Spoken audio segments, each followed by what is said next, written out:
David is mentally ill. He sold his soul to the devil. He gave a lot of bad advice to other individuals, encouraging them to do things against the will of the Father, making evil good and making good evil. Many people took his advice. They also gave him bad advice. This entity is the devil. As I have said in previous videos, he continues to do black magic and voodoo against me, and I continue to say it's not going to work. There was a time when it may have worked temporarily for a short period of time, whether it was an hour, 2 hours, a day, whatever that may have looked like, before I was able to catch on and rebuke the devil in the name of Jesus. However, he continues to do black magic and voodoo because he is mentally ill. The devil has his mind. He is a puppet for Satan. This is a very evil, jealous, envious entity who wants to be me.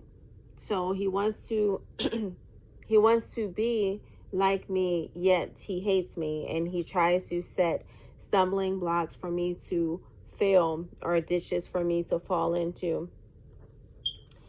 This evil entity tampered with one of my vehicles, essentially making my braking system not work. So I have that vehicle. However, the mechanics could not explain what may have gone on with my vehicle. They just knew that my brake system failed. So I ended up buying a new vehicle, but keeping this vehicle as evidence of some of the things that he's done to try to kill me over these last 3.5 years. And I did hear one woman say that narcissists like this type of individual are usually not killers. This entity is. He is someone that likes to kill. He enjoys it. He, again, is operating from a sunken place. So everything dark is there. And usually that consists of murder. So if he could not have me in his mind, it was better for him that I no longer exist so that he could collect more money off of me not being here, or continue his lies that he was already telling about me. I don't know this individual. I went to this church and this individual began to stalk me. He had someone follow me to my car, so he knew what kind of car I drove.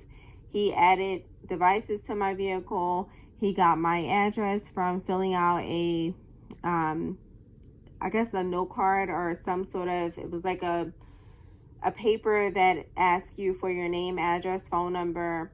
And here's the thing, when you all are joining these churches, they should not ask you about your family members and how many family members do you have and what role you play within your family and how old is this and how old is that person and what are all of your email addresses and all of your phone numbers and all of your addresses. I mean, it was so invasive.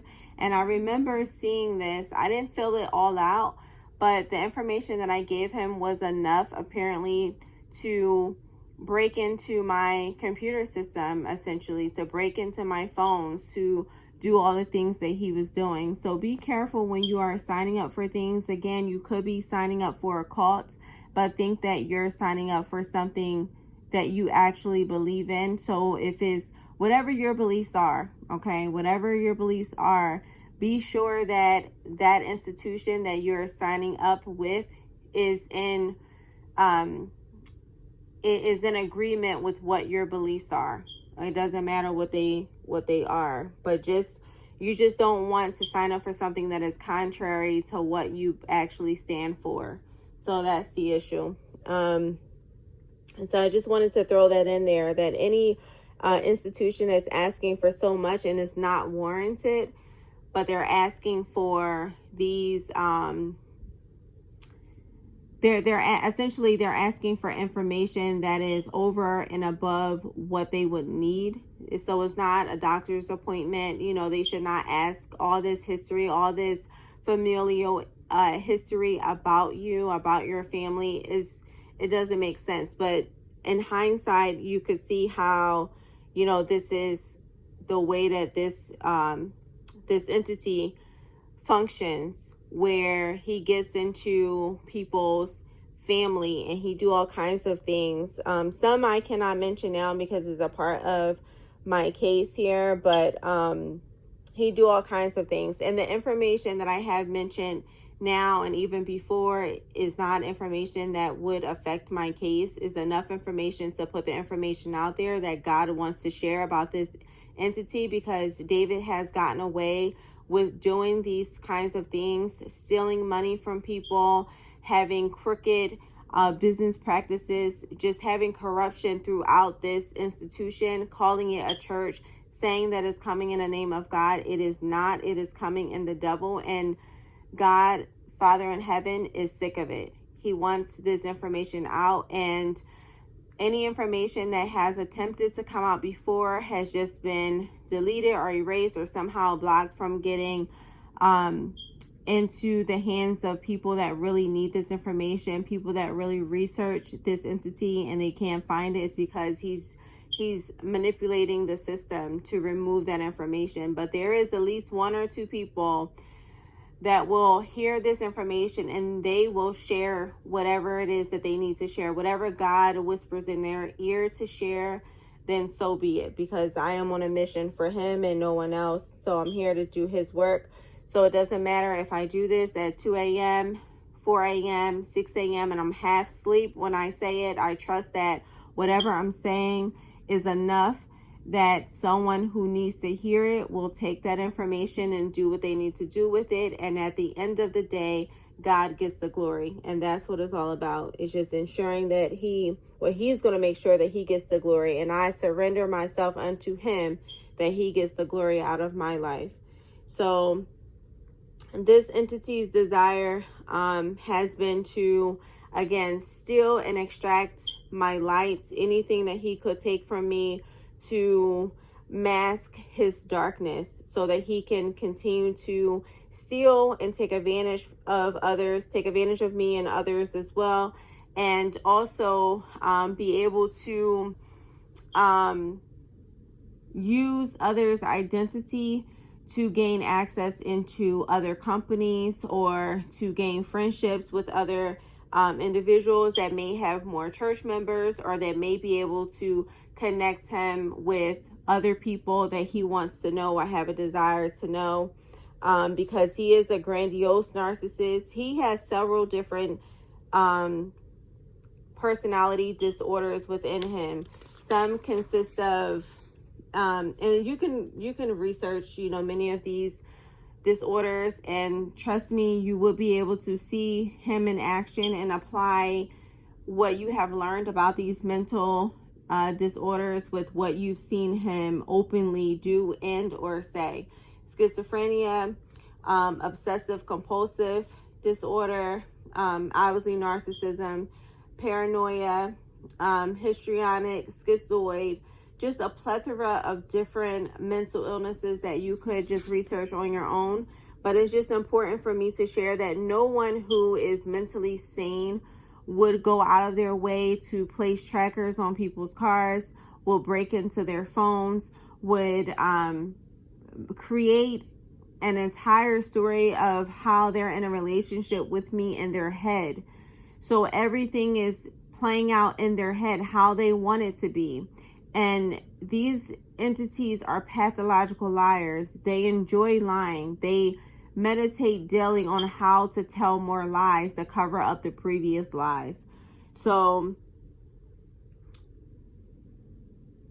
this entity is also, I mentioned that he's a grandiose narcissist, is one of the personality disorders that he possessed.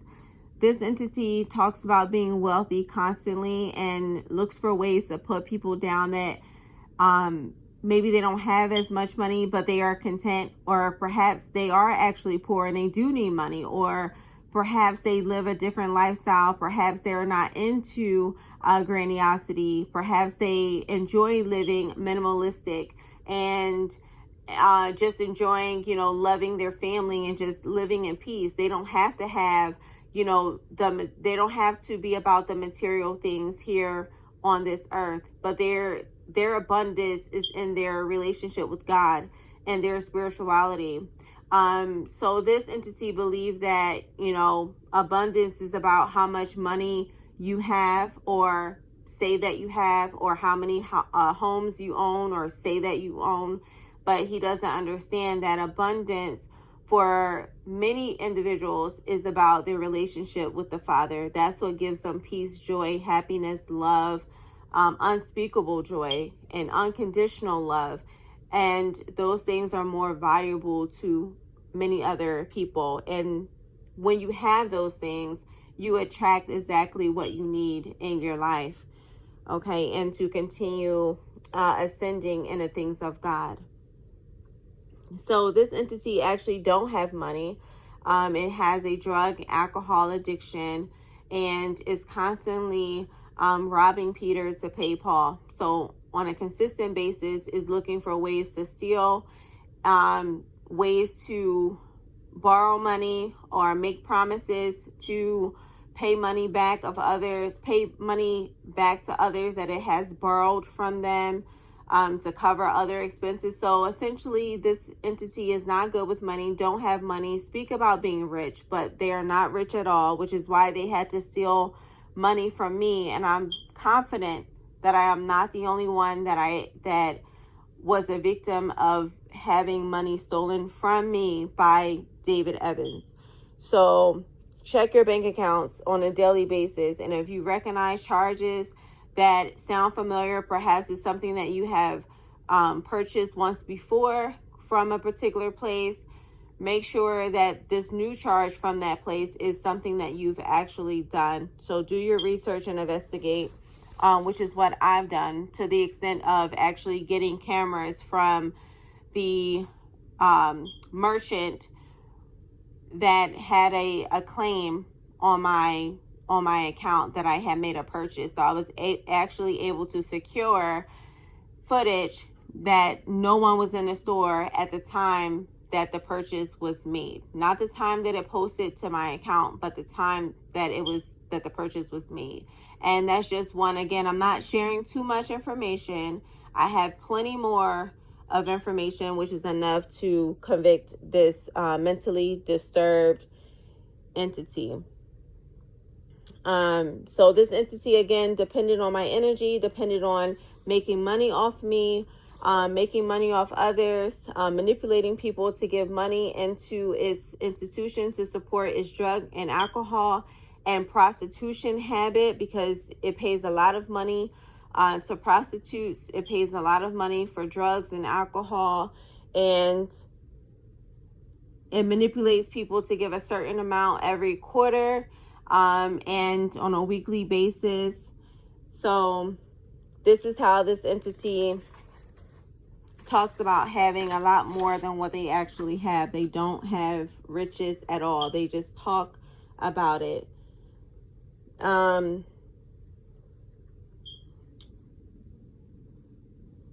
So essentially, in closing, I just want to add, this is how this mentally disturbed individual built its business, its church business. This is how they did it, by stealing from innocent, unsuspecting victims. So essentially, my life is not the business of the devil at all. And this entity felt like because I went to their facility, not knowing it, not knowing what they look like, not knowing what was going to happen, or really why I was going there. But I went there, and this entity felt like I was their property and felt like it wanted to know where I was at all times. It wanted to hear my conversations. It wanted to say that I was in a relationship with it. I have never had a conversation with this entity outside of telling it to stop tracking my whereabouts, to leave my phones alone. I have several phones that I have purchased, a variety of different phones that I have purchased for my family, and this entity has gotten into every one because I needed to learn how they were doing these things. So again, I learn in layers, I learn in part, and that's how the Lord shared this information with me, in part, which is what the word says. And so I have spent a lot of money to protect myself, to protect my family. And so just know I have all those things, but the Lord just wanted this to come out. And I am just grateful unto the Father for this journey. I'm grateful for everything that He allows to come my way, because I know that I am in His will and I am doing exactly what I need to do. And I know that I have power and authority over the enemy. And I understand the purpose of this happening to me. So I am grateful unto the Lord for the opportunity to be used by Him in this situation. So I am not a victim. I'm not doing this for anyone to feel sorry for me. I am not a victim. I am very much victorious in this situation. This has been 3.5 years that I kept my mouth shut.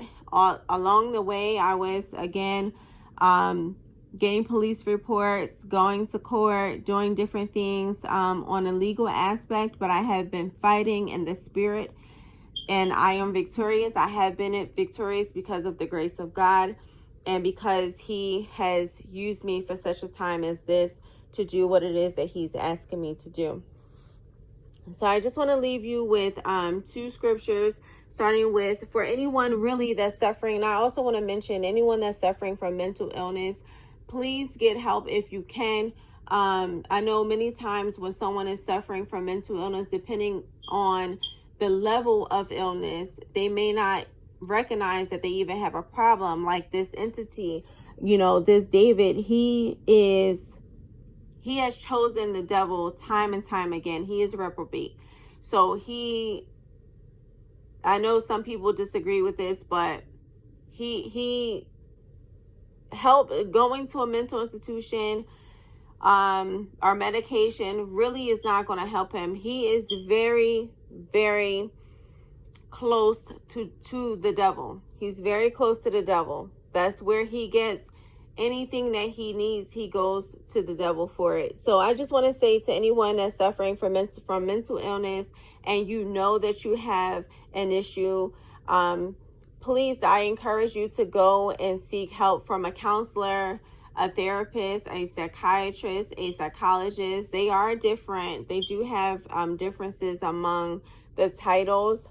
Just find what it is that you need. I know that some of them can prescribe medication and some of them cannot, but speak to someone that's able to help you on this journey, helping you to clear whatever you need to clear in your spiritual journey, helping you to connect with the Most High, helping you to connect with Jesus. I stand by Jesus. So I am not ashamed of the gospel of Jesus Christ.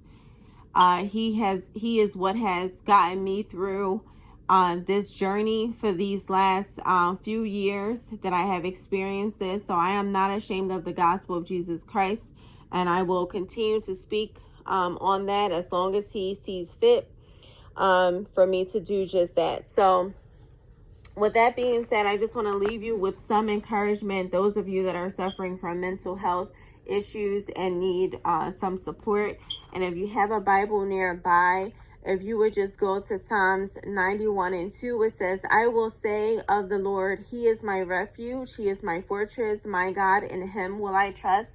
Give everything over to the Lord and let Him guide you and lead you in what it is that He desires for your life and wants you to do, and whatever you need to clear within yourself.